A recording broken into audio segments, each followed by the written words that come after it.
welcome back to my channel. If you haven't been here before, my name is Angie, and I am a chemist who loves makeup. And in today's video, I am going to be doing an in-depth ingredient review of Laura Lee's new palette from her brand Laura Lee Los Angeles, and this is the Nudie Patootie eyeshadow palette. So I'm going to be going into the ingredients that make up this palette. I'm going to be telling you what I think about them and how I think this shadow is going to perform, and if I would buy it. And if you want to see more ingredient focused makeup reviews, please don't forget to click the subscribe button and the notification bell so you will always be notified when I upload a new one. And with that, let us get into the video. She did have her ingredients list on her website, which is always a huge plus.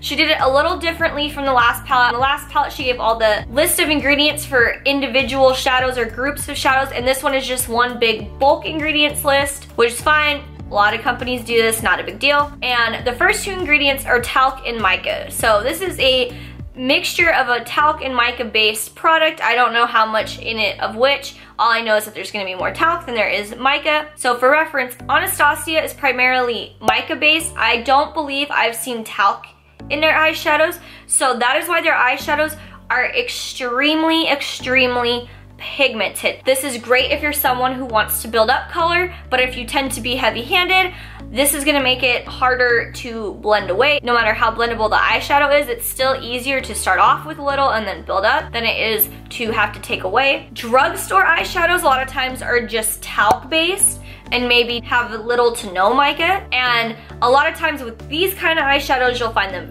very chalky. They don't have a lot of pigment. They just kind of blend away to nothing. Those are the two extremes of the spectrum, and this one seems to have a good middle ground because it's talc and mica based. So I feel like this is gonna be a pigmented yet buildable eyeshadow to where you can build it up, but you will get pigment from the get-go. And this is similar to what I've seen in Urban Decay eyeshadow palettes, into Tarte eyeshadow palettes. So those are eyeshadows that you love. I think that this might be a good product for you. And the next ingredient is Fluorphlogopite. That was difficult to say, even for me. So this is an ingredient that's used in a lot of non-plastic glitters. This is what's gonna give you that really shimmery, that really metallic looking eyeshadows. And I've been seeing this pop up a lot recently to give that foiled eyeshadow look. So if that's the look you're into, you're gonna love these. This does a really good job of giving that metallic finish. Another ingredient that is high up on the list is Ethylhexyl Palmitate. So this is kind of a replacement to a silicone, even though there is dimethicone and methicone in this product. And what it's gonna do is it's gonna smooth out the eyeshadow to make sure everything applies smoothly and not patchy. So that is very important to make sure this happens. This particular ingredient, it was found in concentrations of 40 to 50% to cause irritation to the skin, but in this case, it's not gonna have that much.